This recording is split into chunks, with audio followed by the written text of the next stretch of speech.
Time for feeding our pigs. Early morning, they're having breakfast. Kambula mixed with large wheat. That is the breed we have on the farm. I'm sorry my voice is down. I'm not feeling that well. So this is a pure Kambula. You can see. So these are the young ones, piglets. So this is our water system, which can supply 4 pigs.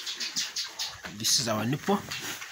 This is how they get water. Just tap here and they're able to get enough water, fresh and clean.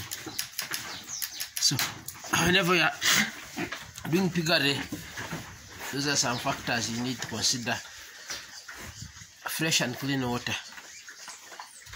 Cleanliness, you can see, very clean.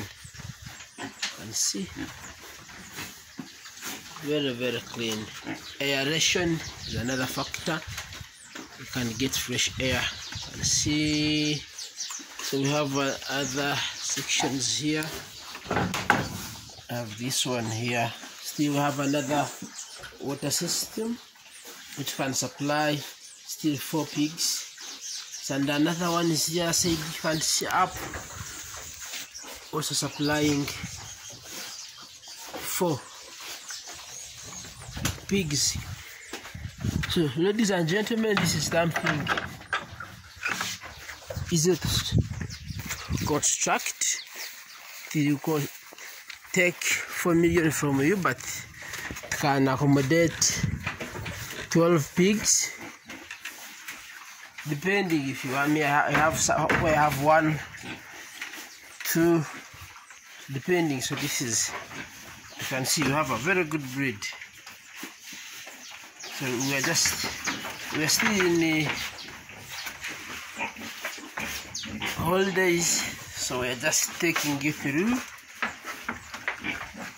Just you can have a view of what we are doing, of how 2022 ended. So we are planning for 2023. We wish you the best of luck in this fresh year. Work hard, work with the goals, be strategic. May God bless you. Thank you for watching. Don't forget to share and subscribe. Thank you.